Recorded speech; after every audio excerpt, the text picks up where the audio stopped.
L'art urbain est devenu un élément familier du paysage contemporain.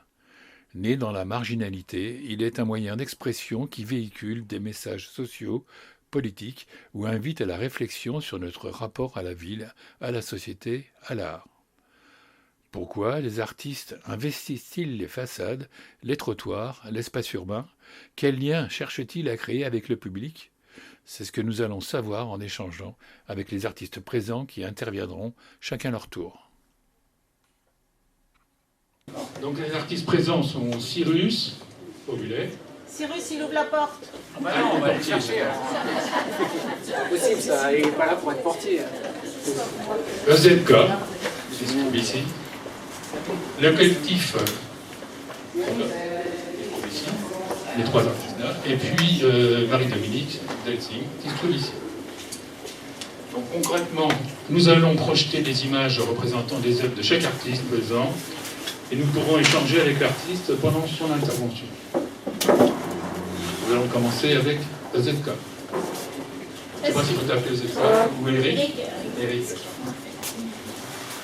Bonjour, bienvenue, merci d'être ici. Alors, moi, je suis, ça fait à peu près 35 ans que je fais ça. J'ai pas commencé par ça, j'ai commencé plutôt par du graffiti vraiment dans la rue et sur les matériels de la SNCF. Et depuis une vingtaine d'années, j'ai un peu grandi dans ma pratique et j'ai décidé de faire des choses un peu à message. Je travaille principalement sur des messages sociaux, politiques, environnementaux. Tout ce qui est un peu qui appelle une réflexion. Et voilà, là vous voyez, c'est un graffiti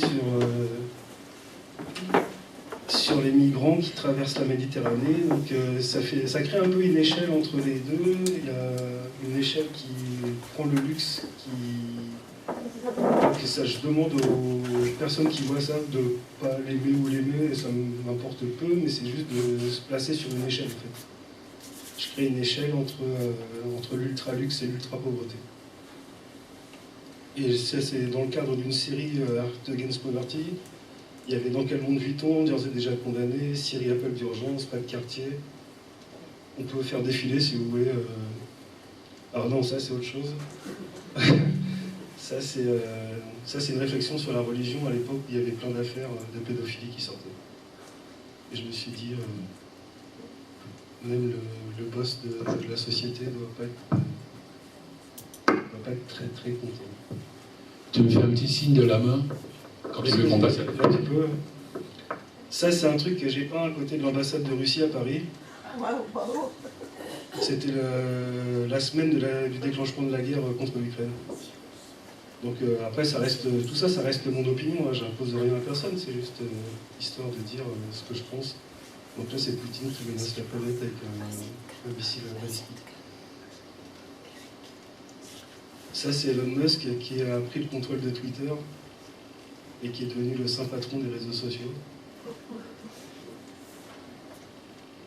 Ça, c'était au moment de la réforme des retraites. J'ai fait un peu de recherche sur l'âge. Donc, on nous demandait d'aller jusqu'à 65, donc ça s'est retombé à 64. Et en fait, l'âge moyen de décès des ouvriers en Europe et dans le monde, c'est 62 ans. Donc, 2 ans avant l'âge légal. Ça, c'était à l'occasion de l'avenue de Banksy à Chartres pour la Banksy Modest Collection. Ils m'ont demandé de faire un grand rideau, ça fait 6,50 m de haut par 4 mètres de large. Et c'est un morpion avec des gilets de sauvetage et des repos en paix. Avec des hyènes qui attendent en dessous. Ça, c'est des phrases à la con que je trouve des fois, et du coup, je mets ça. C'était de base graffiti, de ma télévision. Voilà. Ça, c'est une Marianne qui pleure des larmes bleu, blanc, rouge. Alors, ce qui est intéressant avec ça, c'est que j'ai vachement. Ça a été détourné parce que les gens, ils voyaient pas le message que j'y mettais et j'ai été vraiment. Je pense que j'ai pris beaucoup d'abonnés du Rassemblement national à ce moment-là. Donc bah, après, ça c'est une réflexion sur, je sais pas si vous voyez, c'est des gouttes d'eau qui font un espèce de loop sur le message de Save Water. Donc c'était un peu la mise en corrélation entre le message et le rendu visuel. Ça c'est à Bourges, c'est le mur de Bourges et c'est en face du centre de recherche de Total. Et pour la petite histoire, le Total a demandé à ce qu'il soit retiré alors qu'il n'était même pas fini.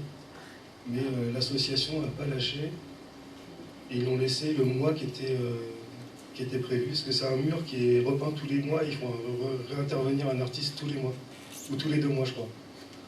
Mais il a été dégradé très très rapidement, surtout le logo Total en fait. Mais après c'est... voilà, et je ne sais pas si vous voyez le petit bonhomme, c'est un logo recyclage au lieu d'avoir une auréole, c'est un logo recyclage. Ça c'est dans la série Art Against Poverty, c'est Siri appel d'urgence, donc c'est un jeu de mots encore avec des marques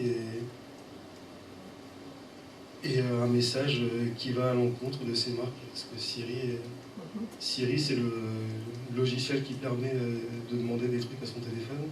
Apple c'est la marque et du coup si on Siri appel d'urgence, ça renvoie au pays de la Syrie.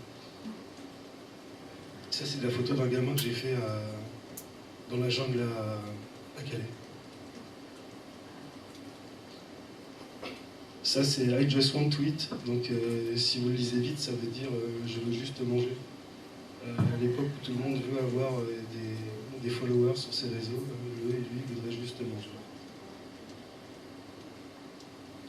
Ça c'est Kalachnikov, et Kalachnikov ça vient du fait que j'ai vu quelque chose sur le fait que en fait les enfants soldats en Afrique sont recrutés grâce à des cadeaux qu'on leur fait, et principalement des maillots de foot Nike et des chaussures. Et c'est comme ça qu'ils sont attirés par eux aussi voient sur les réseaux ce que les autres ont, donc le fait d'avoir des trucs Nike, même la plupart du temps c'est des faux en plus, mais ça les recrute beaucoup plus facilement. Ça c'est pas de quartier, c'est à Montmartre.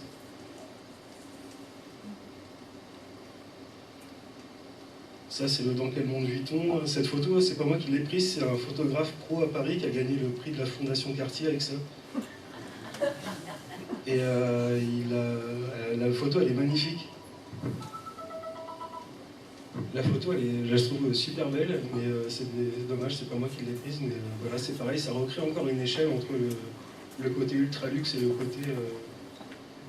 côté ultra pauvreté, avec un message clair, qui n'est pas forcément compréhensible par les gens de l'étranger, qui ne comprennent pas le jeu de mots, mais c'était un de mes premiers pochoirs qui m'a fait, pas exploser, mais qui m'a fait connaître un peu plus. Si vous avez des questions, vous pouvez bien sûr lever votre... Ça, c'est sur un musée à Roubaix qui s'appelle La Condition Publique. C'était une commande publique. C'est un grand pochoir. Et en fait, si vous connaissez le vrai déjeuner sur l'herbe, eh ben, la main du gars qui est à droite est exactement dans cette position, sauf qu'elle est vide. Donc moi, je lui ai rajouté du Roundup et j'ai mis un logo de l'Europe sur sa manche et avec des bidons de glyphosate derrière, et je l'ai rebaptisé le déjeuner sur l'herbicide. Et au-dessus on ne voit pas, mais il y a un avion qui épand du fertilisant. Voilà, si vous avez des questions, on peut échanger avec Eric.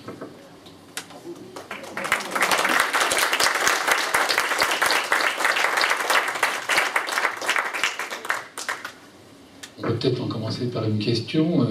Je regarde si la police est à l'extérieur. Est-ce que tu es recherché par rapport à tes... Je sais que je connais quelqu'un qui travaille à la mairie de Paris, que je connais très bien, et qui s'occupe de tout ce qui est effacement de graffiti et tout ça. Et en 2020, à l'époque du Covid, elle avait fait le compte pour tous les artistes. Et moi, elle m'avait envoyé un mail en me disant que si je me faisais choper à Paris, je devais un peu plus de 100 000 €. Parce qu'en fait, quand ils effacent un graffiti, ils sont souvent, c'est une société privée qui efface, ils sont souvent 2 ou 3, et ils calculent le temps d'effacement du graffiti au nombre de personnes, et à la fin, le juge fait la note. Oui, en dehors des commandes que vous avez pu avoir, comment vous vient l'inspiration, à quel rythme? Bah, juste en écoutant la radio et en regardant tous ces paris qui sont un peu partout, quoi. Alors le matin, vous dites Non, le matin, je me dis rien. Le matin, en général, c'est plutôt la nuit. la nuit. Et puis, bah, j'ai des punchlines qui arrivent comme ça, je sais pas, ça arrive. Mais après, j'en ai fait aussi, j'en ai fait pas mon fonds de commerce, parce que c'est pas un fonds de commerce, je suis pas...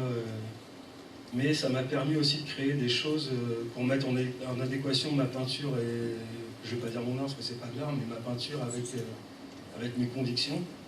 Et du coup, j'ai pu, par exemple, créer un événement qui s'appelle Porte to be solidaire, c'est au profit du Secours populaire. Et ça veut dire que tous les 2 ou 3 ans, on fait peindre, moi j'ai un gros réseau d'artistes, potes avec qui j'ai peint, où j'ai échangé des œuvres. Et tous les 3 ans ou 2 ans, je leur fais peindre 120 skates par 120 artistes différents, 100% pour le Secours populaire. Et j'ai la chance de connaître une grande dame qui s'appelle Agnès B, et qui m'a soutenu dès le départ, tout le temps. C'est une des premières qui m'a acheté des œuvres sur toile. Et du coup, tous les 3 ans, on fait peindre 120 skates par 120 artistes différents. C'est vendu aux enchères par la plus grande maison de vente aux enchères de Paris qui s'appelle Arcurial et son commissaire principal qui est Arnaud Villeux. Agnès B nous prête son showroom qui est sur le canal Saint-Martin. C'est un très beau bâtiment. Elle nous le prête pendant une semaine, on expose les œuvres et à la fin on fait une vente aux enchères des skates. Et en 3 éditions, on a déjà ramené 750 000 € pour le Secours populaire. Donc ça, c'est les meilleures nuits que je passe, c'est les nuits suivant ces ventes-là. Mais l'inspiration, je sais pas si on peut parler d'inspiration, mais je sais pas, ça vient comme ça. C'est des punchlines, j'aime bien. Il faut faire vite et bien. Et le meilleur faire vite, c'est d'avoir des phrases courtes et qui claquent.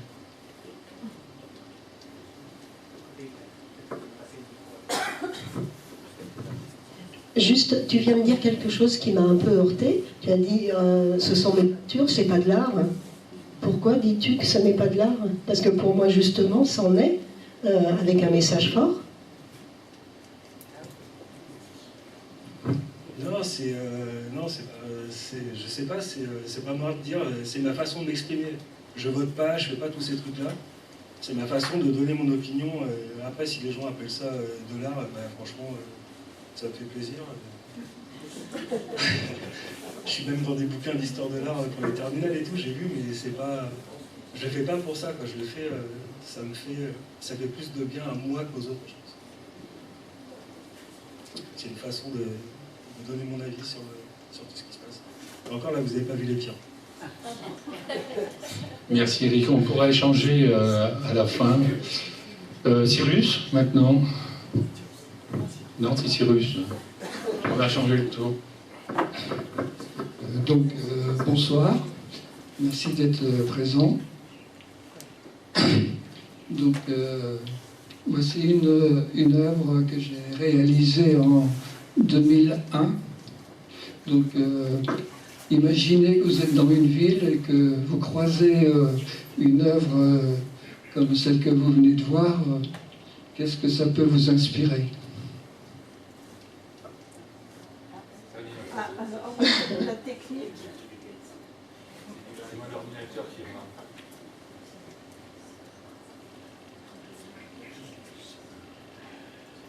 Il n'y a pas de censure, hein.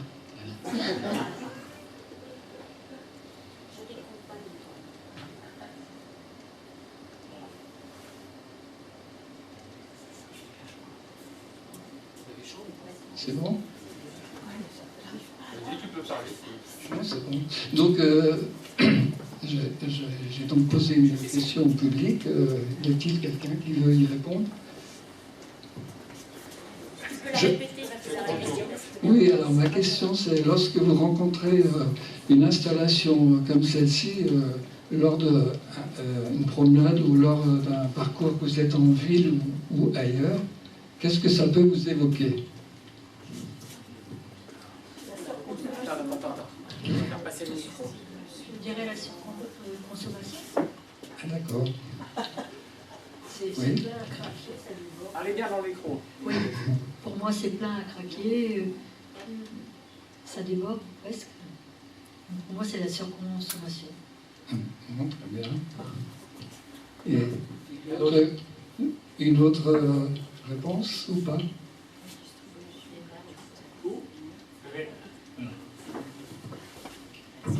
Oui, pour moi, c'est joyeux, c'est plein de couleurs. D'accord. Donc, en fait, j'ai un travail en atelier qui est sur je réfléchis sur la notion du tableau. Et donc, ce que vous voyez là devant vous, pour moi, c'est un tableau qui a été réalisé sans peinture. Et en fait, il se trouve en extérieur. Donc, je parle aussi de la notion d'espace, c'est-à-dire espace privé, espace public, espace intérieur. Donc là, en fait, ça fait référence aussi à un placard, à les vêtements que nous avons dans nos placards.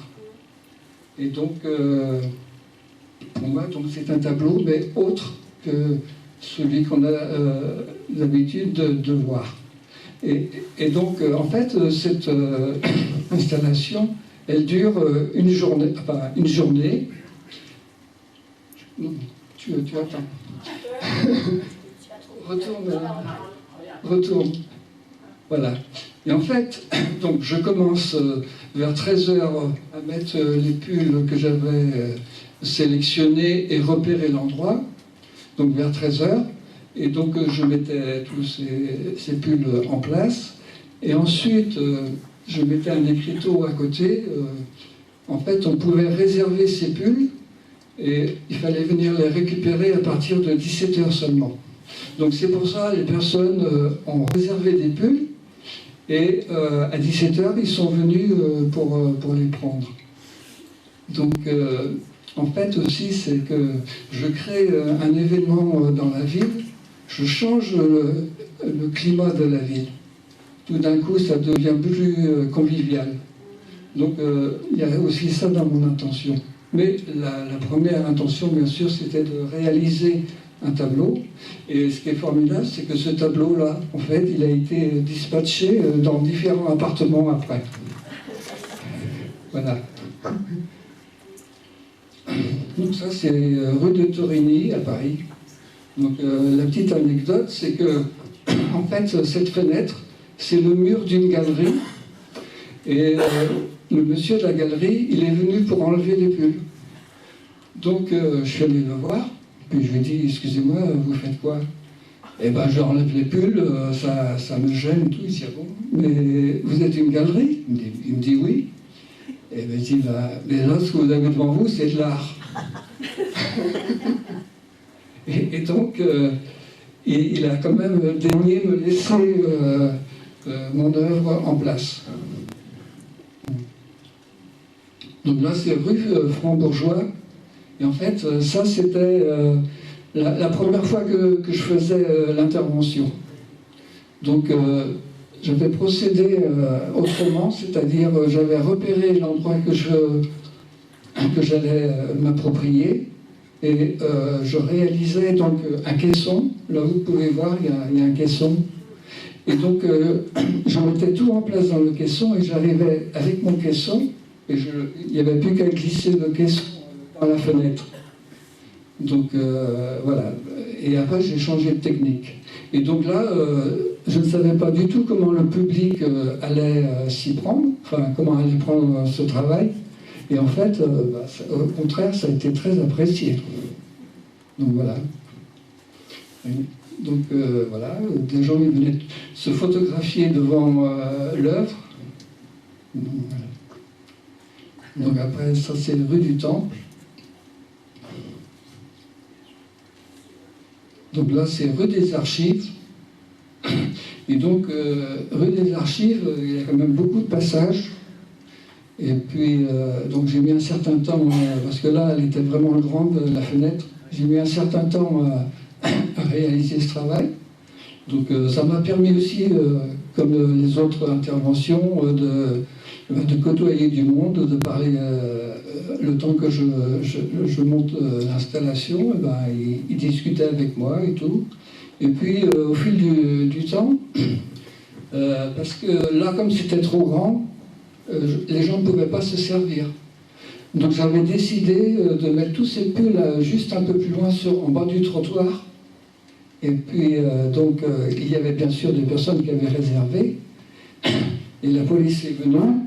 Et puis il était au milieu de la route et ils sont venus me voir. Qu'est-ce que vous faites? Vous vendez des pulls? J'ai dit non, pas du tout. J'ai dit j'ai fait une intervention artistique. Donc ce que vous avez devant vous, c'est un tableau, voilà. Et puis il me dit, mais ces pulls-là, vous les vendez? Je dis non, pas du tout. Mais vous les avez achetés? Je dis bien sûr. Alors vous achetez des pulls et vous les donnez? Il m'a répondu le gendarme. Donc voilà, ça c'est. Donc ça c'était rue des Archives. Il y a quelqu'un qui veut intervenir. En partie la réponse. Je voulais savoir si vous achetiez ces pulls et où?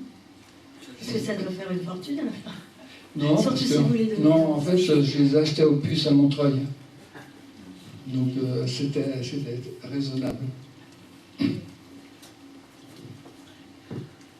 Et donc toutes ces interventions, je les ai réalisées bien sûr sans autorisation. Donc vous voyez là, au départ c'est comme ça.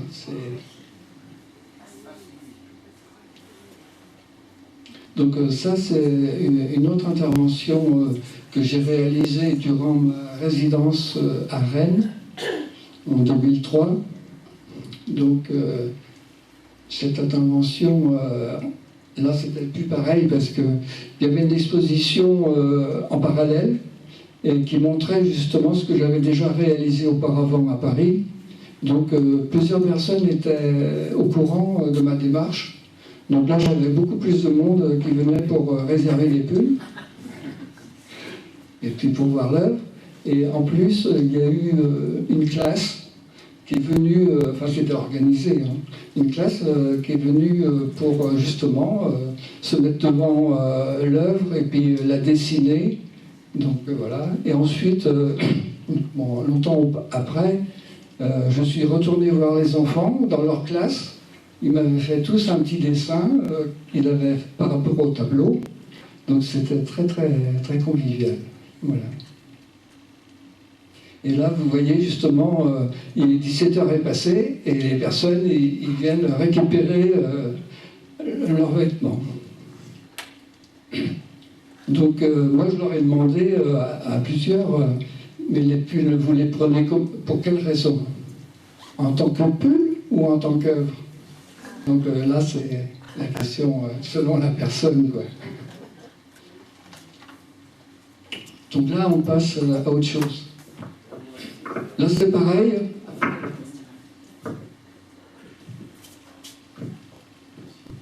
Moi, je voudrais savoir, il y a un côté un peu Mondrian dans le truc, non? En termes de couleur.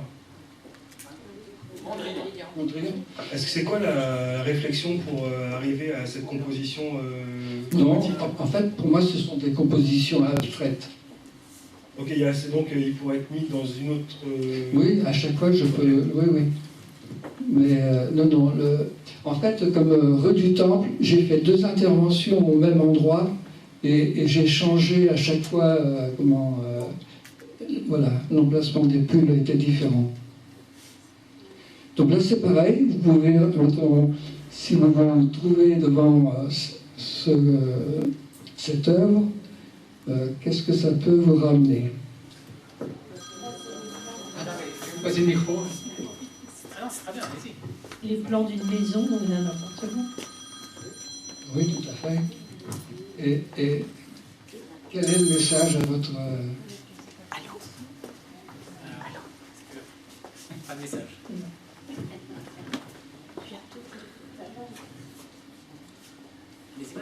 Un toit pour tout le monde.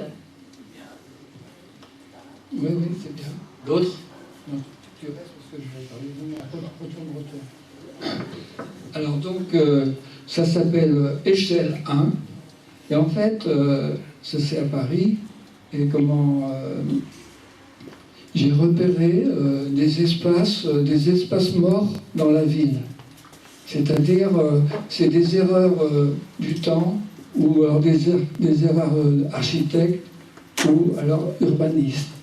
Il y a des espaces, mettons à droite, il y a une rangée de maisons, et tout d'un coup, il y a un décalage pour se retrouver encore dans une autre alignée. Donc c'est un espace mort dans la ville. Donc cet espace mort, moi je l'ai utilisé pour faire justement un plan d'appartement. Là, ça fait 40 mètres carrés, et donc là, c'est pareil, il y avait beaucoup de monde. Hein. Et en fait, les gens disaient « Ah, mais c'est petit !»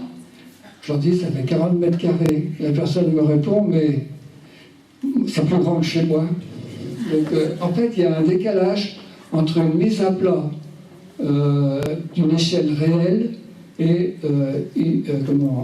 un espace en 3 dimensions. Voilà. D'accord. Bon, on va accélérer. Donc, vous voyez, les gens, ils m'emmenaient selon l'endroit où ils étaient. Là, on est aux toilettes. Et là, il y a la maman qui explique à son enfant, eh ben, tu vois, là, c'est une porte, il y a une poignée, c'est très éducatif en même temps.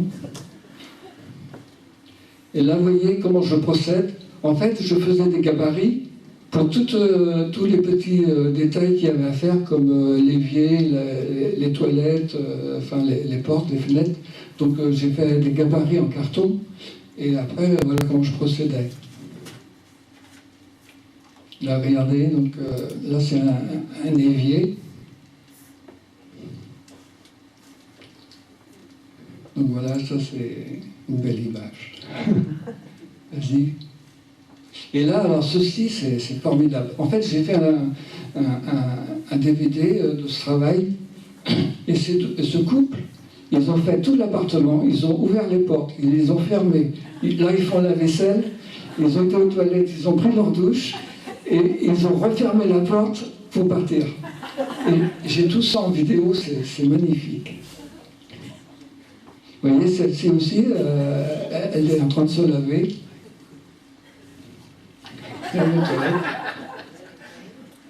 Donc voilà. Et vous voyez, il y a d'autres qui passent autrement.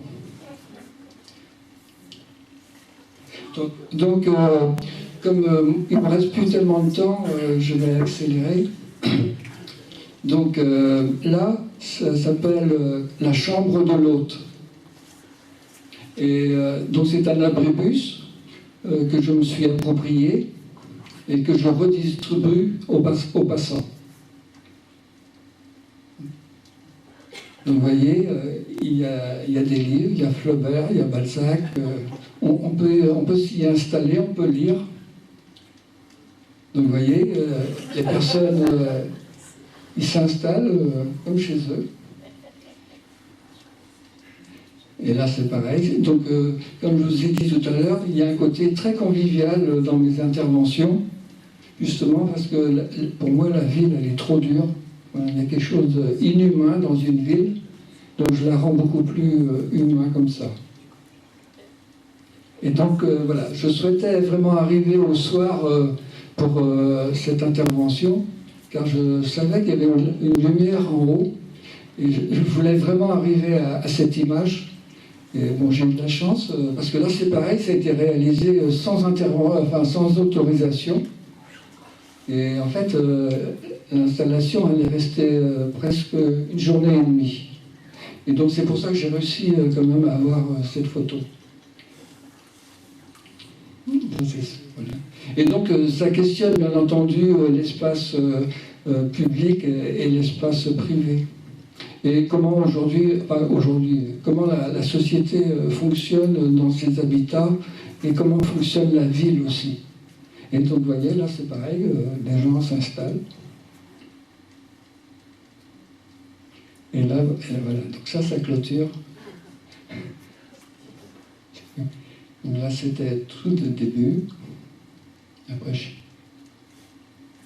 voilà.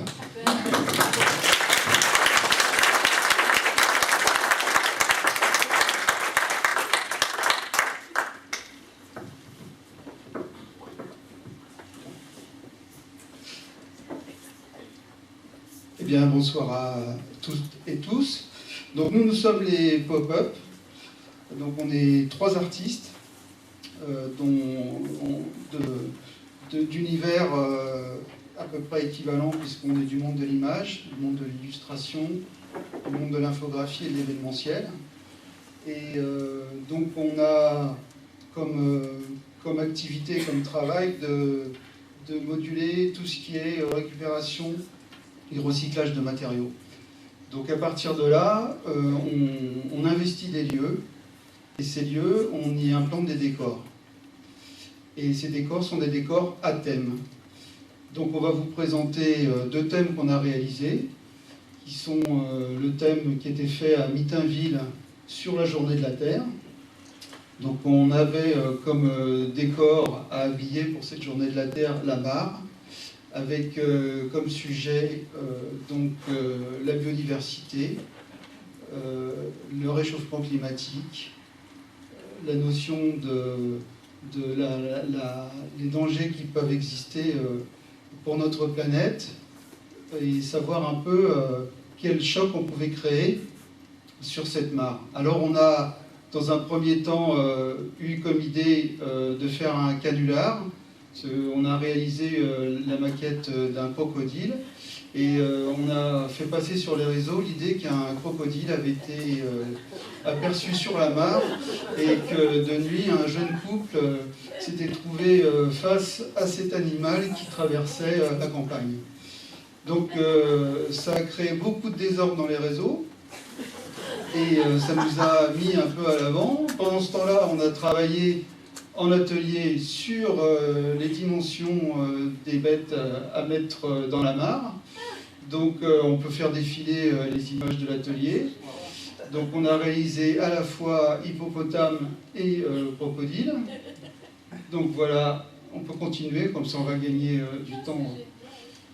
Donc là vous apercevez un peu aussi le temps et la prestation réalisée pour arriver à nos fins, et surtout pouvoir mettre ces bêtes dans l'eau. Donc il y a eu toute une réflexion qui était en amont pour savoir comment on allait réaliser ça. Au final, ça a été fait. Là, vous avez en premier plan les maquettes que vous pouvez voir aussi dans le fond de la salle, qui sont les prototypes, puisqu'on travaille beaucoup sur du prototype et sur de la réflexion, et ensuite on met en place les bêtes dans la mare. Donc on va pouvoir voir l'événement, mais avant ça, effectivement, j'avais oublié, mais c'est très important, c'est la signalétique. Et la signalétique, dans nos prestations, a un rôle essentiel, parce qu'elle va mettre en place directement la situation.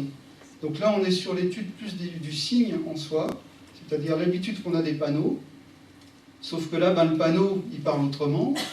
Il est à la fois aussi là pour sécuriser la situation autour de la mare, et en même temps pour rappeler des panneaux qui existent ou en Australie ou en Afrique et qui sont là pour sécuriser cette mare. Donc c'est une narration directe qui d'un seul coup fait réfléchir. Alors bon petit matin, on a commencé à poser nos bêtes. Donc on peut continuer à faire défiler, il n'y a pas de problème.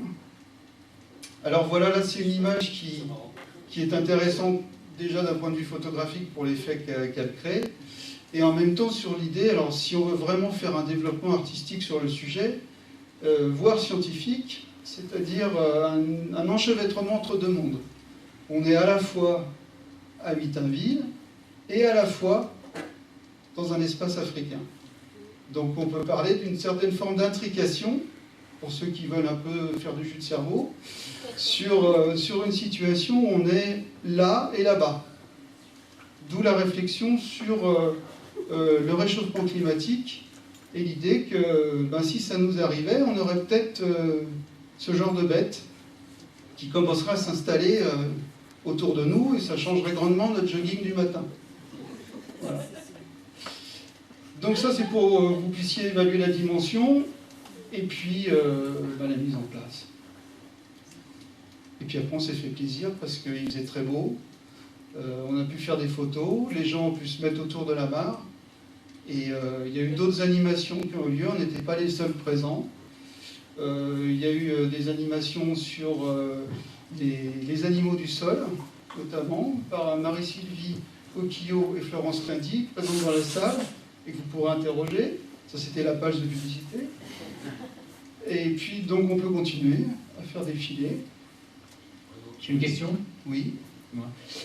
Ça a été fait sur une commande ou c'est pareil, c'est une installation sauvage? Alors, là, il n'y a pas d'installation sauvage. Des animaux sauvages. Oui. Là, il n'y a pas d'installation. Enfin, pour arriver à faire ce genre de prestation, il faut qu'on ait des autorisations. Parce que déjà, on est sur un plan d'eau. On est face à un public qu'il faut quand même protéger, notamment les enfants, qu'ils évitent de venir. Et il faut qu'on ait les accords de la commune. Donc ça a été fait en lien avec Corinne Rostand, maire de Mitainville, qui a joué le jeu et qui a vraiment cru en ce qu'on faisait. Et c'est comme ça qu'on a pu installer nos décors. Sinon, on ne pourrait pas le faire. Ce ne serait pas possible. Il est important que tout soit cadré en matière de sécurité. Donc après, voilà, on avait les gens qui venaient et qui ont pu profiter pleinement du pique-nique et de la journée qui était vraiment radieuse. Et on a même eu les Sea Shepherds qui se sont déplacés spécialement pour nous. En fait, c'est un ami avec son fils. Voilà des artistes heureux qui viennent de réaliser leur œuvre. Et puis, au final, toujours la photo de groupe. Alors ensuite, on a Halloween Saint-Hilarion. On est sur le même mode opératoire. On a effectivement commencé à faire du décor Halloween. Donc là, on est sur un divertissement, plutôt pour les enfants et les grands-enfants. Et on s'est remis au travail, en atelier, pour faire nos décors. Donc on peut continuer à voir à la fois des textes. Alors toujours pareil, un panneau qui a son importance parce qu'il positionne tout de suite le contenu. En voyant ce visuel, on a forcément une idée d'une situation, d'un espace, d'un film, et on est tout de suite dans une ambiance. Donc les panneaux qui ont été mis en place au petit matin, on peut continuer. Vous voyez un peu la dimension des panneaux et le travail qu'il faut faire pour pouvoir le réaliser. Ça s'est fait complètement à la main sur du bois de récupération. Et on arrive au final à ce résultat. Donc il y a du tracé à la main, de la mise en place, de la découpe, que le bois soit traité, donc tout ça, du temps. Et une fois de plus la signalétique, et là le décor de la signalétique. C'est-à-dire couper à la fois l'idée de l'araignée, la toile d'araignée, et donc forcément les gens, quand ils arrivaient sur l'axe de Saint-Hilarion, ils avaient la surprise de se dire « mais qu'est-ce que c'est que ce truc quoi ?» Les araignées qu'il a fallu construire, et la mise en place. Donc sur un axe qui était partagé à la fois dans la direction de Chartres et dans la direction de Rambouillet.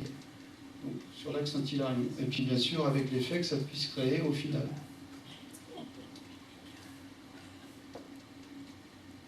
On peut passer aussi. Donc différents types d'araignées, on n'a pas pu tout amener parce que ça prend de la place. Et le clou du spectacle, donc c'est allusion à Ghostbusters, le Slimmer, donc à la joie des enfants, parce que ça leur a beaucoup plu. Et puis surtout, le Slimmer des années 80, pour ceux qui avaient les références et qui se sont dit « trop bien, j'ai enfin retrouvé un morceau de mon enfance », avec tout le travail qu'il a fallu, mise en place à la fois formelle, et puis ensuite la peinture. Et le détail, dont Pauline est la spécialiste. Donc toute la mise au détail du personnage réalisé. Et après, sur un axe routier au petit matin, la surprise des personnes et l'amusement. et aussi un effet marketing très important, un impact sur chaque personne. Il n'était pas innocent. Et puis les enfants aussi, ravis d'avoir devant eux un spectacle. Alors ce spectacle-là, on peut le rapprocher de l'art forain, parce que l'art forain, c'est quelque chose qu'on a un peu oublié, mais qui est un art qui a une vraie polyvalence. Des artistes ont fait des choses absolument exceptionnelles dans l'art forain, ce sont aussi des ingénieurs, ce sont des gens qui ont cherché le moyen de construire des décors et de les enlever le plus rapidement possible. Et là, il y a à puiser des choses très intéressantes, et c'est ce qu'on fait. Donc c'est aussi notre référence, et Halloween a été vraiment le moyen de marquer cette notion de l'art forain. Ah oui, alors effectivement, il y a eu aussi un canular, parce qu'on nous l'a demandé. Donc le canular qu'on a réalisé pour Halloween, c'était de dire qu'au château de Voisin, je ne sais pas si vous connaissez le château de Voisin qui est dans la région, c'est un château qui est connu pour les tournages qui ont été réalisés, notamment Hunger Games et tout. Donc on a dit qu'il y avait eu un tournage où on avait utilisé des araignées Goliath. Alors je ne sais pas si vous voyez ce qu'est une araignée Goliath, ça fait à peu près un diamètre de 20 cm, c'est les araignées les plus grandes au monde. Il y avait 5 araignées Goliath dans un terrarium qui ont été bouleversées pendant le tournage parce qu'il y a un gars qui a manipulé un fenouil qui a tout renversé. Et il y en a 5 qui se sont échappés, on en a récupéré 3, mais on ne sait pas où sont les 2 autres. Et je peux vous dire que ça a mis une vraie panique dans Saint-Hilarion. Il y a des gens qui allaient faire leur jardin avec des gants, d'autres qui venaient se plaindre à la mairie, enfin bref. On n'a pas forcément aussi une bonne réputation, et c'est aussi comme ça que les gens nous voient. Donc au final, on finit par avoir quand même une sacrée charge de décor. Et puis, voilà, le groupe, ravi et joyeux de s'exposer. Voilà.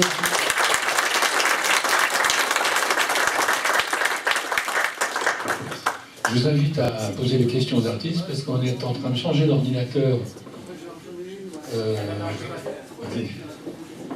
Donc on va allumer.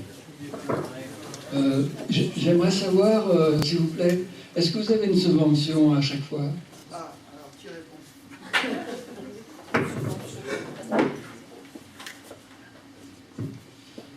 Alors ça, c'est le gros problème. C'est le pas qui blesse. Mais oui, on n'a pas de subvention. On négocie généralement nos œuvres sur le fait qu'elles puissent être récupérées ou alors louées par la suite. Et surtout, on négocie les locaux. C'est-à-dire qu'on amène le projet, donc le projet est souvent transformé sur les gens qui décident de savoir s'ils vont nous financer ou pas le projet. Et en contrepartie, on demande tout le matériel et le local pour pouvoir réaliser. Donc c'est comme ça qu'on arrive à peu près à compenser la situation. Mais on n'est pas encore dans un modèle économique formidable, il faut bien l'avouer. Tu peux passer le micro derrière à Willy.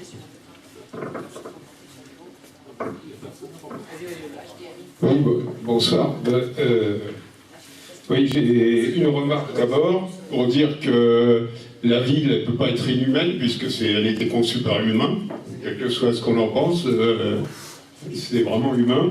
Et deuxièmement, il y a un truc qui m'énerve dans les villes, c'est les poteaux sur les trottoirs pour empêcher les voitures de stationner. Et je ne comprends pas que le street art s'en soit pas emparé. Parce que ces poteaux sont invisibles, ils sont dangereux et ils sont vraiment désagréables à voir. D'ailleurs, on le voyait bien dans Paris, là, ils sont alignés sur les trottoirs, c'est absolument épouvantable. Vous pouvez en voir autant à Épernon, d'ailleurs, c'est une vraie maladie. Voilà. C'était une question?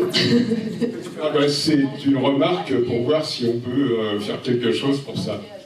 Oh, je crois que le street art s'est largement emparé des poteaux. Dans beaucoup de villes. Moi j'ai une question. Je trouve très intéressant que vous ayez fait ces événements dans des communes rurales, plutôt de petite taille. Est-ce que c'est un choix? Et est-ce que vous pouvez un peu expliquer comment vous faites, vous démarchez, proposé, vous avez un catalogue ou c'est des rencontres? Comment ça fonctionne? Parce que c'est intéressant que ce ne soit pas que dans les grandes villes.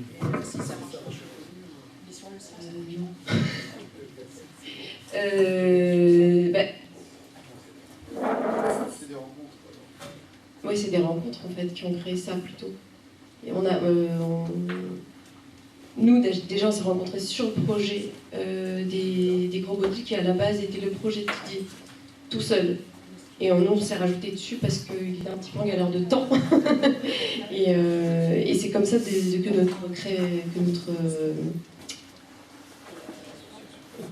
notre collectif s'est créé. Donc, et par la suite, oui, là, on a démarché, pour le coup, la commune de Saint-Hilarion. Mais pareil par le réseau de Didier, qui habite la commune de Saint-Hilarion. Et une envie de continuer comme ça, effectivement, investir des lieux, oui, plutôt ruraux, finalement, avec ce côté familial et... ouais, je crois. Ouais. Tu veux rajouter quelque chose? Oui, c'est un peu, en fait, le hasard qui fait bien les choses. Mais en même temps, ce qu'il faut, c'est toujours avoir l'intention de le faire. Et arriver d'avoir avant l'intention de le faire. Après, il faut trouver les gens qui soient en résonance avec ça. C'est la chose la plus compliquée. Ensuite, on n'aura pas de limite.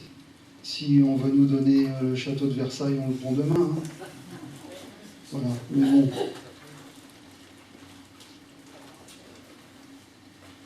D'autres questions? Est-ce que le technique s'est débloqué?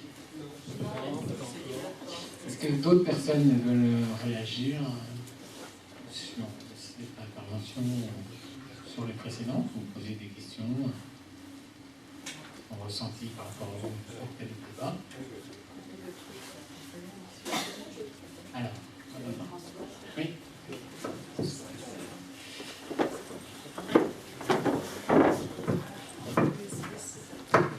Pour l'instant, j'ai l'impression qu'il n'y a que des œuvres éphémères, des choses qui ne restent pas.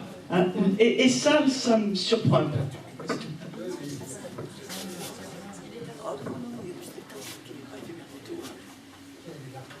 Alors, on a nos artistes qui peuvent prendre la parole pour répondre à ça, s'ils le veulent. Et voilà. On va prendre nos questions. Oui, malheureusement, éphémère, à mon grand regret, mais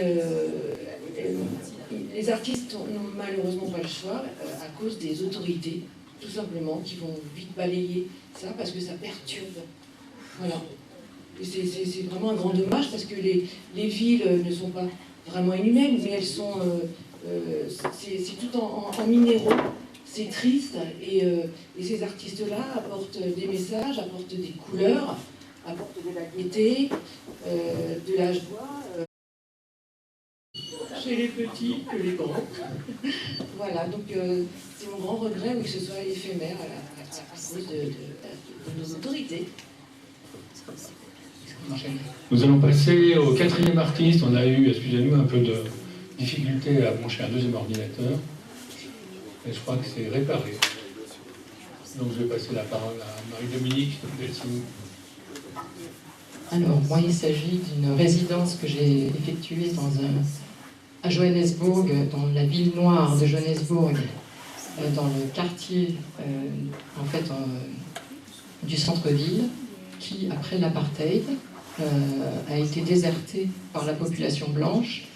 Et donc là, vous voyez des magnifiques buildings, etc. Mais en fait, ils ont été désertés. Ils sont essentiellement, c'est une population sud-africaine et des immigrés du continent africain, des immigrés clandestins qui se sont installés. Vous voyez là, par exemple, un squat. Donc là, j'arrive et nous, on s'installe. Donc en fait, c'est un groupe d'artistes, une vingtaine d'artistes de différents pays. Et on s'installe dans ce qu'on appelle le Drill Hall, qui est une ancienne caserne militaire qui a été occupée par un collectif d'artistes sud-africains. Et là, vous voyez, c'est un certain nombre d'artistes qui ont été invités. Et donc, eux, et là, c'est celui qui va être mon assistant, parce qu'on ne peut absolument pas sortir dans la rue sans assistant. Donc là, on voit quelques artistes et quelques assistants. Et donc, moi, je découvre, tout à fait au départ, je découvre, on ne peut absolument pas sortir. Donc, on découvre par la fenêtre. Vous voyez les gens qui jettent leurs ordures par les fenêtres parce qu'il n'y a plus du tout de système Là, donc, j'habite dans une espèce de loft dans une ancienne usine. Et en face, je découvre. Les premiers jours, je découvre ce qu'il y a en face. Donc ça a l'air très beau, mais en fait, quand vous vous approchez des immeubles, même les belles tours, c'est squatté. Et moi, alors, c'est complètement inutilisable, il n'y a plus du tout de... Et là, donc, je découvre. Je m'excuse, ça va être un petit peu difficile pour les jeunes oreilles, mais en face de chez moi, je regarde, je fais quelques photos, j'ai un petit appareil, j'ai un téléphone, et puis, il se passe quelque chose assez impressionnant, j'avoue, c'est qu'il y a un monsieur qui a été sorti par la fenêtre, il semblerait que c'est un voleur qui est dégagé par les habitants, qui étaient en fait, je crois, des Mozambicains, et qui dégagent le voleur. Et donc la foule quand même réagit. Donc je dis ça parce qu'en fait, j'ai besoin, c'est un travail d'immersion dans un quartier, et nous, on est censé faire produire un travail artistique dans l'espace urbain. Mais il faut voir un peu la nature de la violence de cet espace urbain en question. C'est-à-dire, c'est risqué à tous les niveaux. Et nous, il s'agit de produire une œuvre dans cet espace urbain. Moi, je suis cinéaste ou photographe, ou je fais des installations vidéo. Et donc là, je découvre, notamment, on va repérer, ça c'est moi, je suis avec mon assistant, qui est un poète urbain. Et en fait, on va découvrir notamment un lieu qui va être un camp de base pour moi, qui est un gym de boxe, une salle de boxe qui est installée dans une ancienne station d'essence. Et le ring de boxe, pour moi, devient une espèce de scène urbaine. Alors évidemment, vous voyez des espèces de grilles, mais les gens, de leur voiture, regardent des matchs. Et là, en fait, je filme avec un petit appareil photo ou un téléphone, je ne sais plus, les matchs, et puis je découvre que finalement, ça pourrait être un lieu. En tout cas, c'est un lieu où moi, je peux filmer, je peux faire des choses sans éventuellement me faire arracher le téléphone. On ne peut absolument pas sortir un téléphone dans la rue ou un appareil photo, c'est hors de question. Bon, donc là, c'est une jeune chanteuse qui fait sa deuxième leçon de boxe, une chanteuse de R&B qui en fait... Donc, et je découvre que dans ce lieu, il y a à la fois des femmes et des hommes, et il y a même des blancs, dans un quartier exclusivement noir. Ça, à gauche, vous avez Bussy Sassi, qui est la première femme d'Afrique du Sud qui est montée sur un ring. Donc, et lui, c'est en fait, le patron du gym aussi, qui en fait est mon allié, qui va devenir un allié important. Et ça, c'est une des figures que je vais rencontrer et que je présente tout de suite, parce que j'ai un boxeur qui a été un ancien combattant en Angola et qui, en fait, que par hasard, en marchant avec mon assistant, je rencontre qu'il distribue des tracts à ces vendeuses de rue qui sont des immigrés clandestines. Et donc, il veut les aider à défendre leurs droits. Et bon, je le suivrai dans toutes sortes de périples, à l'Assemblée, etc. Et bon, et là, en fait, il raconte... C'est la police qui harcèle. Et donc j'ai fait quelque chose à travers ce. Je fais un plan séquence avec un appareil photo comme ça en marchant pendant 10 minutes. C'est la seule fois que je peux filmer dans la rue.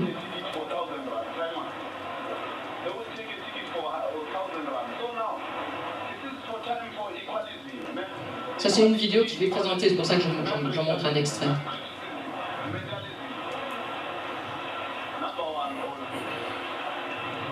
Et vous voyez dans le reflet du miroir que, en fait, je suis en train de marcher avec mon assistant.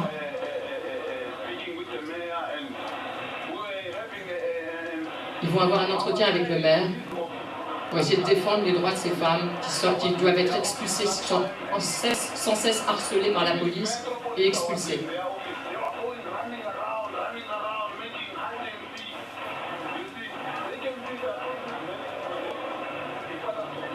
Et d'ailleurs, ultérieurement, je ferai cette manifestation avec ces femmes à qui il distribue des tracts, qui sont ces femmes clandestines qui font de la cuisine dans la rue, qui vivent dans la rue.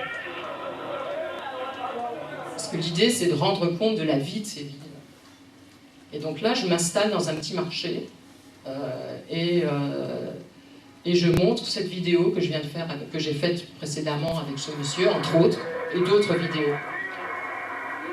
Et en fait, cet endroit, ce sont des Mozambicains qui vendent notamment des DVD pirates de théâtre. Et moi, je leur loue cet emplacement pendant 2 heures ou quelques heures, le temps, la somme de leur chiffre d'affaires en 2 heures. Et pendant ce temps-là, eux, ils se reposent.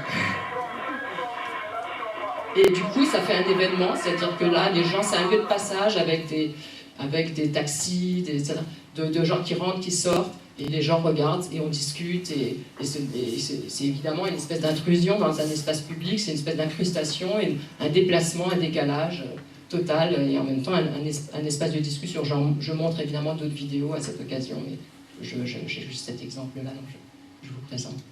Et c'est un endroit très public, très passant. Et sinon, je choisis aussi un salon de coiffure qui donne sur l'extérieur, où il y a beaucoup de fois où il y a des chaises à l'extérieur et qui a une espèce de lieu de vie, de convivialité, et où d'habitude il y a des matchs de boxe. Et là, en fait, je retourne dans mon lieu de prédilection, qui est ce gym de boxe, dans lequel je vais filmer, et je vais être arbitre à la caméra, et pendant que le patron du gym est le coach qui va lancer les matchs, et en fait, on va faire 10 combats avec un jeune couple de danseurs. Lui est un danseur de Soweto noir et sa compagne est une danseuse du ballet contemporain de Bruxelles. Et il se trouve qu'avec eux, je leur propose de faire 10 combats dansés qui seront en fait visibles de l'extérieur. Je donne des impulsions à chaque fois différentes, à chaque combat. Et donc, on a fait un repérage auparavant, et c'est là que je me suis aperçu que la seule solution pour pouvoir filmer ce combat, c'était d'être sur le ring. Et moi, ça me plaisait parce que finalement, donc j'ai une toute petite caméra, et effectivement, du coup, je suis à la fois dehors et dedans. C'est-à-dire quand on est cinéaste, on est un peu dehors, mais finalement là, ça me plaît parce que je suis à l'intérieur d'une forme de ce qu'on appelle une performance. Et en fait, je suis aussi exposée, je dirais. Donc ça me plaisait aussi, cette manière d'être... Et donc à chaque combat qu'ils ont fait, j'ai donné une impulsion différente au niveau de l'énergie, mais j'avais des règles, soit pas trop se toucher, vous savez, quand il y a des combats où on n'a pas plus ou moins le droit de se toucher, d'être en contact, pas de contact, etc.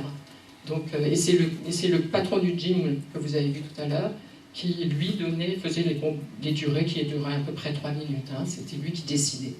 Et ça faisait... Les gens ne comprenaient absolument pas ce qui se passait, parce que c'était très dansé, si vous voulez. C'était de la danse contemporaine, et en même temps, il y avait une espèce de choc avec cette blanche qui dansait, et combattait avec ce noir, et donc voilà, c'était quelque chose de très décalé.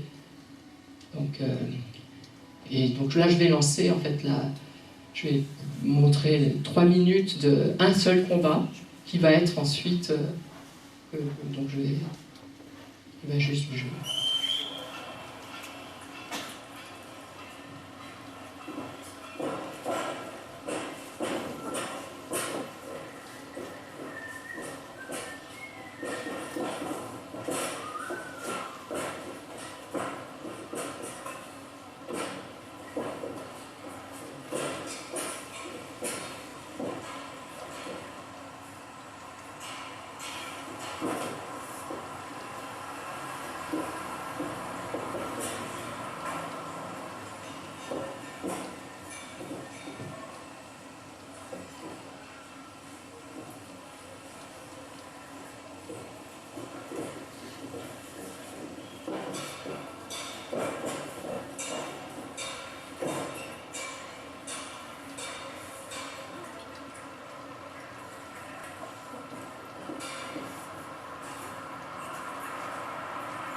Ce travail, en fait, il interroge aussi beaucoup la position de la femme. Comme vous pouvez imaginer que ce lieu, c'est en fait assez exceptionnel. C'est beaucoup sur la gestion de la violence, la position des femmes, la possibilité de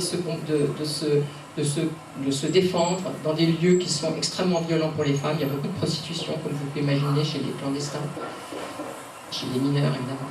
Et donc c'est noir, blanc, homme, femme, et c'est beaucoup de choses qui sont... donc j'ai obligé de mettre... qui se racontent à travers ça.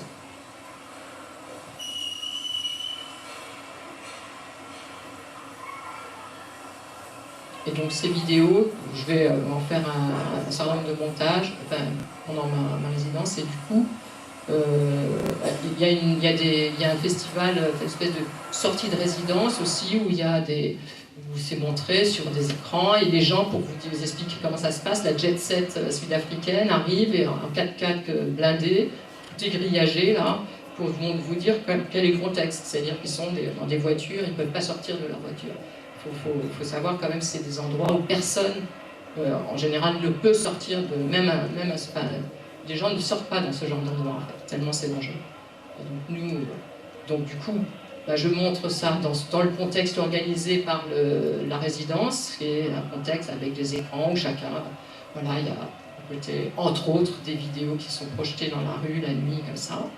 Et en fait, moi je vais essayer de trouver d'autres stratégies et réinvestir en fait aussi mon fameux salon de coiffure, qui est un lieu beaucoup plus mélangé, mixte, et qui est juste en face, de l'autre côté de ce lieu, de ce drill hall, et qui effectivement, il se trouve, comme vous le savez, souvent les gens en fait, ils traversent pas la rue pour aller voir quelque chose de l'ordre de l'art, parce qu'en fait ils considèrent que c'est pas pour eux. Donc vous voyez, ça c'est des systèmes de grillage qui est en fait sur des drill hall, et là il y a juste le salon de coiffure qui est à gauche. Et du coup, moi je décide qu'en face de mon voilà, et là en fait ce sont ces jeunes danseurs qui découvrent les vidéos, entre autres ce fameux salon de coiffure, où d'habitude c'est des matchs de boxe justement, ou de catch. Et voilà, il y a des différentes sessions de projection. J'ai plein d'autres vidéos que je montre à l'intérieur de cet endroit, mais là en l'occurrence c'est ça. Et donc c'est aussi l'objet de discussions, d'échanges avec soit les artistes qui sont en résidence avec nous, avec moi, et en même temps la population. Et donc moi ce que j'aime bien, c'est le fait que du coup ça se mélange. Et à côté, encore une fois, c'est pareil, on en fait un lieu mixte, homme, blanc, noir, etc. Donc c'est qui est absolument pas courant. Et un lieu ultra populaire, des gens ils changent leur bébé, enfin une espèce de lieu de vie en fait.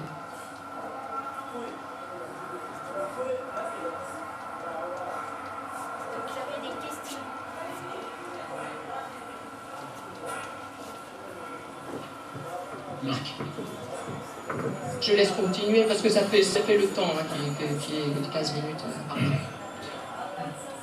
Donc, tu as réalisé un film en fait? Non, j'ai réalisé plein de vidéos. Ce sont des vidéos, des expériences. Ça, ce sont en fait. Là, j'ai fait un montage de 3 combats pour les montrer de façon assez souple dans ce type de résidence, dans la résidence en fait. Mais j'ai fait plein de films, plein de choses différentes pendant cette résidence. Alors, et là, je vais montrer. Il ne faut pas l'arrêter. En fait. Voilà, c'est ça. Je vous montre juste la dernière façon de le présenter, qui était sur un immeuble en pleine nuit et à une immense taille. En fait, vous voyez, ça c'est un immeuble entier où il y a de nouveau des projections du film de ce combat, entre autres, dans la rue. Alors, ça me fait penser à 2 références principales. La première, c'est le film que Raoul Peck consacre à Ernest Cole, photographe sud-africain, qui a émigré aux États-Unis en pensant qu'il pourrait s'agir d'une terre d'accueil, qui malheureusement a largement déchanté et qui est mort dans le dénuement et le désarroi le plus total. Donc je vous invite. En fait, ce film est disponible en ce moment. Donc Ernest Cole de Raoul Peck. Donc, Je trouve que ton travail est vraiment, en quelque sorte, un hommage aussi. Enfin, alors, je ne sais pas si c'est vraiment ça. En tout cas, ouais, s'inscrit dans... C'est un dialogue. Voilà. En fait, moi, ce travail, c'est vraiment un travail en dialogue avec une réalité. Moi, je travaille à chaque fois que je fais des résidences artistiques, dans des lieux comme... J'ai travaillé à Kinshasa, j'ai travaillé qui existent dans différents lieux, mais je m'imprègne, en fait, de la situation géopolitique, sociale, etc. Et j'essaye de le rendre et de le restituer et de collaborer aussi. Initialement, j'avais un projet qui était radicalement différent, parce que j'ai travaillé avec des élèves d'un collège qui venaient de Soweto, et je pensais travailler avec... Je faisais des ateliers vidéo, je fais toujours des choses avec les jeunes en même temps, etc.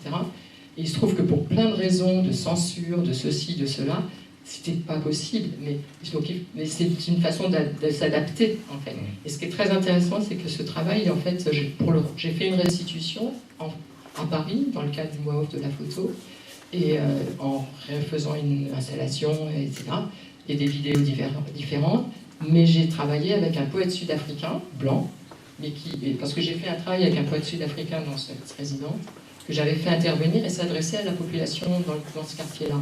Et c'était un des plus grands poètes sud-africains qui était en exil. Et donc les gens, ils pleuraient, c'était un événement pour eux, qui s'adresse à eux, etc. Et lui, il le connaissait, c'est un grand poète sud-africain aussi. Et du coup, en fait, il y a eu une espèce de dialogue. Enfin, c'est vraiment une... Et lui avait fait son service militaire dans ce bâtiment, en fait. Parce que c'était une ancienne caserne militaire. Bon. Mais là, on était vraiment dans quelque chose de... C'était très compliqué de travailler dans des espaces. C'est comment travailler dans des espaces, c'est presque une zone de guerre. Et moi, je me disais, qu'est-ce que ça veut dire de faire de l'art, ou de l'intervention, d'art contemporain, je sais pas quoi, dans ce genre d'endroits. Et en même temps, je m'étais dit, jamais on peut rentrer dans des zones comme ça. En tout cas, c'est un passeport. Ouais. Tu nous donnes envie de découvrir l'entièreté de ce travail. C'est un énorme travail. J'ai fait plein de choses. Et la deuxième référence qui peut-être pourra te surprendre, c'est dans Shoah de Claude Lanzmann, la scène chez le coiffeur, qui est absolument... qui se passe en fait. Et voilà, c'est tout. Voilà, puisque tu as insisté sur le salon de coiffure comme endroit où se révélait, où il se passait quelque chose. Et en tout cas, je pense que dans le choix qui s'est fait, c'est pas seulement le hasard auquel personnellement je ne crois pas, qui a fait que tu as choisi ce salon de coiffure. C'est-à-dire c'était à côté de chez nous, mais en fait c'était un lieu... Les gens, moi ce qui me frappait, c'est que les artistes faisaient des choses dans le drill hall juste à côté, mais les gens juste en face ne venaient pas. Et ce que du coup je me suis dit, puisque ces gens du salon de coiffure ne viennent pas, ne font pas le mouvement pour aller à côté, ou aller voir les choses artistiques, moi je fais le mouvement vers eux. C'est pas grand-chose, c'est quelques mètres. Mais effectivement, c'est-à-dire se déplacer et aller dans le lieu de leur vie. C'est-à-dire, où eux d'habitude regardent des vrais matchs de boxe sur la télé, et là c'est pas un vrai match de boxe. De la même manière que j'ai décalé le travail du match, c'est pas un vrai match de boxe qu'on voit sur le ring, et c'est pas un vrai match de boxe qu'on voit à la télé, c'est un combat dansé. Et c'est quelque chose de décalé, mais c'est une manière d'introduire de l'art et du ballet contemporain c'est une façon de casser une frontière, en fait. Parce qu'il y a toujours la croyance qu'on n'a pas accès. Oui. Et juste pour savoir quelle a été justement là où les réceptions. C'était extrêmement fort. Pour les gens, c'était incroyable. Ils étaient complètement scotchés. Quand ils voyaient la femme blanche, qui en plus de ça souvent est en position de domination, alors que les femmes là-bas sont très dominées, et ils subissent énormément de violence. C'est un des vrais problèmes. Donc du coup, c'était vraiment un des sujets qui m'intéressait, ce rapport. Donc, et ce lieu de formation à la boxe, assez exceptionnel, puisque accessible aux femmes, où la femme que vous avez vu, la Bussi Sassi qui s'entraînait, elle préparait un match avec la fille de Mohamed Ali. Donc c'était une très grande boxeuse, mais c'était aussi... Pour eux, c'était déjà voir une femme se battre avec un homme, c'est pas normal, une blanche. Donc c'était tout ça ça fait un espèce d'embrouillamini. Ah oui, alors moi je voulais parler, mais pas sur ce sujet-là. Je voulais vous faire part d'une création artistique qui va avoir lieu sur notre territoire. donc, qui est encadré par la Société des Nouveaux Commanditaires. Alors je vais faire un petit diaïus sur cet organisme, qui en fait c'est... Et là, excusez-moi, mais ce que je voudrais juste avant que vous fassiez votre annonce publicitaire, si quelqu'un d'autre a envie, puisqu'on est là dans la fin de ce sujet, est-ce que si quelqu'un d'autre a envie d'intervenir sur ce travail, si vous permettez? Non, mais je pense que c'est très bien. Ah d'accord, On a cette information. très bien. Ok, bon bah, personne n'a plus d'autres questions à poser sur le travail. Ça pourra revenir, on a encore Correct. Donc, ah oui, donc la Société des Nouveaux Commanditaires, suite à une réalisation artistique, elle s'est aperçue que parfois la réalisation artistique ne répondait pas forcément aux besoins du territoire et vraiment de ceux qui l'avaient commandé. Et c'est pour ça que, alors je vais vous lire leur petit laïus, l'action des nouveaux commanditaires permet à toute personne d'initier une commande artistique pour répondre à un besoin, un contexte, un enjeu ou un désir collectif. Depuis plus de 30 ans, cette démarche singulière a permis la création de plus de 500 œuvres d'art issues de la rencontre entre citoyennes et citoyens, des artistes, des médiatrices ou des médiateurs, et des partenaires publics et privés. Elle repose sur une idée simple mais forte. Chacun, chacune peut prendre part à la création contemporaine depuis là où elle est, où il se tient, dans l'affirmation que faire art, c'est faire société. Chaque commande devient ainsi une aventure humaine et artistique, ouverte sur le monde, sur le territoire et sur ce qu'il est possible d'imaginer ensemble. Alors nous, c'est un cas un peu spécial parce qu'il y a Bourges qui est capitale européenne de la culture en 2028. Et dans ce cadre-là, ils ont fait un appel à projet pour créer des œuvres sur la région centre. Du coup, nous avons, avec l'association Thierry les Soitons, qui est basée à Anche, nous avons répondu à cet appel à projet et nous avons été sélectionnés. Et du coup, notre projet, c'était de faire un projet artistique dans les écoles, en incluant les enfants dans la création de l'œuvre. Faire des échanges aussi, donc, le faire sur plusieurs écoles aussi, donc amener les écoles à échanger, les mairies, les citoyens, les enfants, et que ce soit une œuvre visible de l'extérieur. Donc on se rapproche quand même du thème de l'art urbain aujourd'hui. Y a-t-il d'autres questions aux artistes? Non. D'autres remarques par rapport à l'art? Question. Alors, par rapport à ce travail-là, en fait, l'idée, c'est est-ce que toi, puisque je crois que il n'y a pas si longtemps que tu es dans notre coin, j'ai envie de dire, et donc pour pouvoir montrer ce travail, enfin, ce qui serait intéressant, c'est de le montrer. Est-ce que ce travail a été montré? Voilà, j'y suis arrivé. Et comment t'aider à le montrer à nouveau dans une structure qui adaptée. Mais ce genre de travail, c'est ce que je viens de dire, c'est que effectivement, il faut, pour moi, c'est pas, je peux pas, il a été montré dans différents contextes, mais à chaque fois, il faut rétablir le contexte, c'est-à-dire toujours redonner. À chaque fois, c'est différent, c'est à travers, avec des photos, des vidéos, des installations, un parcours, ce que j'ai fait, parce que j'ai fait un film aussi. C'est quelque chose qui s'est décliné sur plusieurs étapes. J'ai fait, parce que dans cette série-là, en fait, dans les différents pays d'Afrique où j'ai été, j'ai fait une série qui s'appelle Travelling Monde. À l'époque, j'avais un petit téléphone qui faisait des images au ralenti. Maintenant, c'est banal, mais à l'époque, ça ne se faisait pas, en 2007, etc. Et donc, c'est des choses. Donc, évidemment, c'est à travers des installations, mais il faut tout le temps redonner le contexte. Si on balance des vidéos comme ça toute seule, ça n'a pas de sens. Donc c'est toute la difficulté, c'est de réinscrire le contexte. Et à chaque fois, selon en fait les capacités, on peut créer un environnement très complet. Parce que et sinon, plus réduit, bien sûr. Merci beaucoup Marie-Dominique, parce que je trouve ce que vous faites assez exceptionnel. On entend? Oui.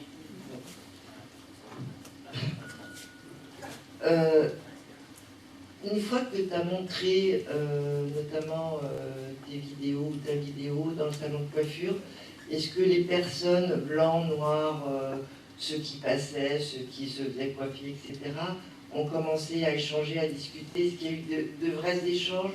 Est-ce qu'après, il y a eu, disons, une suite Enfin, toi, j'imagine que tu as initié quelque chose, et est-ce que tu penses que cette, j'allais dire initiation entre guillemets, a donné ses fruits, mais plus à moyen, voire long terme? Alors moi je ne suis pas maître de tout ça, mais je sais que ça a créé des liens, et aussi par exemple, un simple exemple, c'est que le couple en question, je leur avais demandé, en fait, eux ils ne faisaient pas partie des artistes de notre résidence, mais ils étaient tout le temps là, ils nous suivaient un petit peu, et puis un jour, je leur ai dit, mais est-ce que vous, jeunes, est-ce que vous avez déjà dansé ensemble? Lui il faisait de la danse traditionnelle, de la danse gumboot, de la danse urbaine de mineurs, hein, et elle venait vraiment de la danse contemporaine. Bon. Et eux, de cette expérience sur le ring, ils en ont fait un spectacle. Donc ça a créé du dialogue, obligatoirement. Et évidemment, un des jeunes hommes que vous ne voyez peut-être pas là, mais j'ai fait des ateliers aussi vidéo, etc., avec des gens qui étaient des gens en difficulté, qui avaient eu des bourses, ou alors des jeunes d'un collège et tout. Et eux, ils venaient dans les trucs, ils venaient dans les événements, et ils se sont rencontrés. Et donc c'est ça, ça crée des dynamiques et des rencontres improbables, en fait. Moi, je voudrais poser une question à Eric à nouveau. Lorsque vous installez vos pochoirs, est-ce qu'il y a une interaction avec les gens qui passent dans la rue? Ou alors est-ce que vous faites ça la nuit? Est-ce qu'au moment de l'installation du pochoir, est-ce qu'il se passe des choses? Il peut se passer des choses, mais en fait c'est tellement rapide. Tout le travail en amont, c'est dans l'atelier, et la création du pochoir, c'est dans l'atelier. Et en vrai, pour faire un très grand pochoir, à part les commandes publiques où on fait des immeubles de 4-5 étages, j'ai fait un immeuble de 4 étages à Grenoble avec un énorme Trump dessus, en face du commissariat principal. Et donc là, ça crée des interactions, mais quand je pars en vite fait dans la rue, ça dure en très grand maximum 15 minutes. Donc ça n'a pas le temps de... Il faut faire vite. Moi j'ai une question. Je peux, Michel? Bien sûr. Je voulais poser une question aux artistes sur qu'est-ce qu'ils pensent du marché de l'art contemporain actuel et des sommes qu'on entend sur certaines œuvres, dont certains artistes de rue.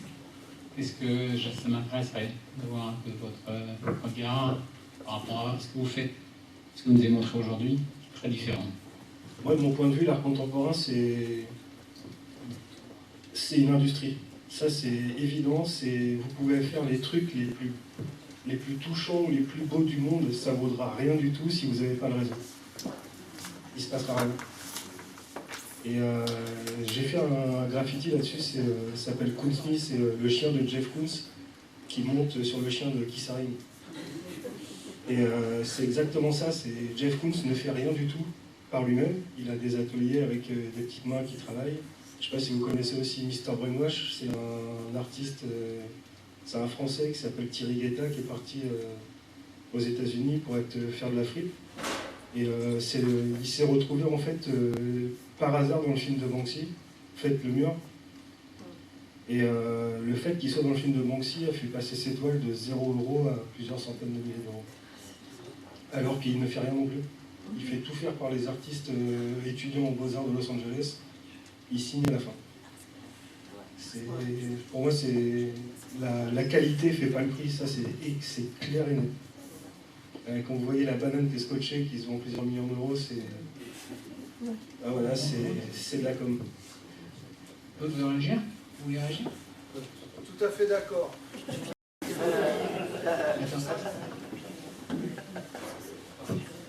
Oui, ce qu'il faut, c'est rester artisan et avoir une sensibilité qui soit réelle. Et ça, c'est difficile. Dans un contexte actuel, on parle beaucoup de business. Alors nous, bien sûr, on joue un peu sur cette notion de marketing, mais on s'en amuse. On apprend à se... il faut qu'on nous voie. Mais derrière ça, on garde quand même l'idée d'être des artisans. Et que de présenter des choses qui sont les nôtres, notre travail, le temps, l'énergie, la passion. Ça, c'est des choses qui se perdent. Pour moi, l'art ne se résume pas au marché. Ça serait quand même dommage de dire ça, il me semble. Que le marché donne pas une visibilité à certaines personnes, ça c'est une chose. Bon, en ce qui me concerne, ce travail, ça se passe à l'intérieur de résidence, ça se passe dans un système monétaire. Bien sûr qu'il y a un investissement, etc. Mais donc on peut aussi faire des choses. Mais bon, ça c'est un vaste sujet, mais il ne faut pas réduire l'art au marché de l'art. Pour moi, ça serait vraiment très dommage. Pour autant, voilà. C'est un vaste sujet, c'est presque un autre débat, en fait. Mais...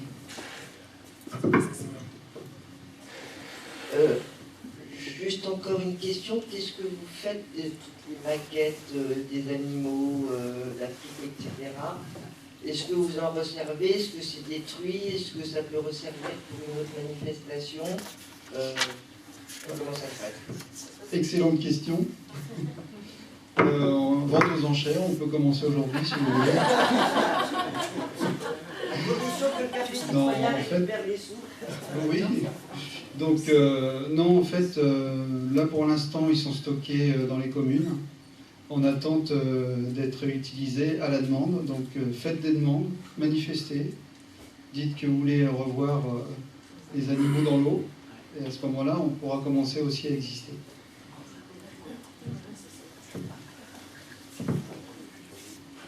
On en prend un petit peu de temps.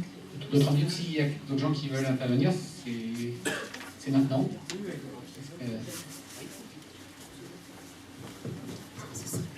Pour en revenir à ce que vous disiez tout à l'heure sur le marché de l'art, c'est vrai que mais je ne sais pas si vous savez comment est calculée la cote d'un artiste. La cote d'un artiste, elle est calculée comme de la moquette chez Saint-Maclou. Elle est calculée sur les 5 meilleures ventes aux enchères de l'année. Donc ils font la moyenne de la surface divisée par la moyenne du prix. Et c'est comme ça que c'est... Mais c'est pas l'art.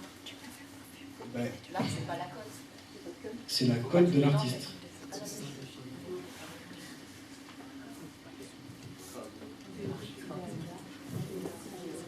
D'autres réactions?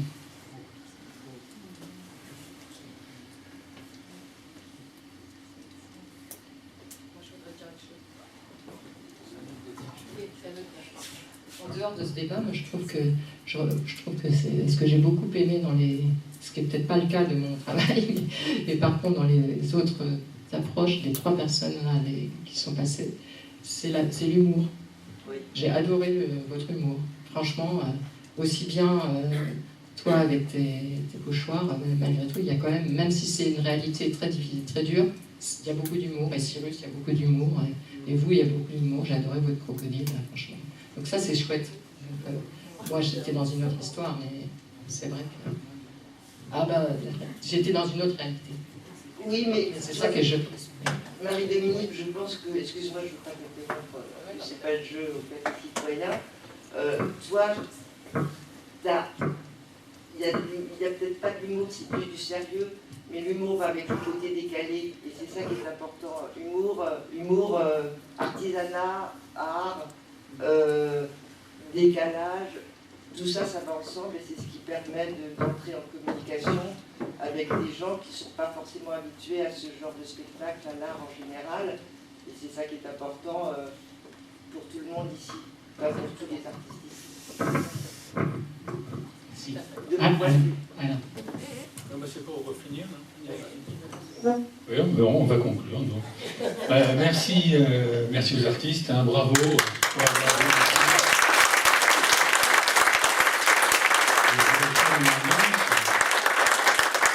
Après la nourriture de l'esprit, on va parler de l'alimentation. Le défi alimentaire, c'est notre prochain débat. Le 29 mars, à Anche, au lycée, nous avons un débat sur le défi alimentaire, donc avec au programme des films repas partagés, qui porte un nom d'ailleurs, j'ai pas retenu le nom. Le Cavor, voilà. Et puis l'après-midi, on a des échanges avec des agriculteurs et une pièce de théâtre. Pour conclure. Sur l'agriculture. Sur l'agriculture, donc oui, bien sûr. Et vous pouvez vous inscrire sur notre site, hein, vous avez le Oiseau, c'est gratuit, il suffit de s'inscrire. Et si vous voulez prendre un petit verre, continuez à discuter avec les artistes, vous êtes les bienvenus.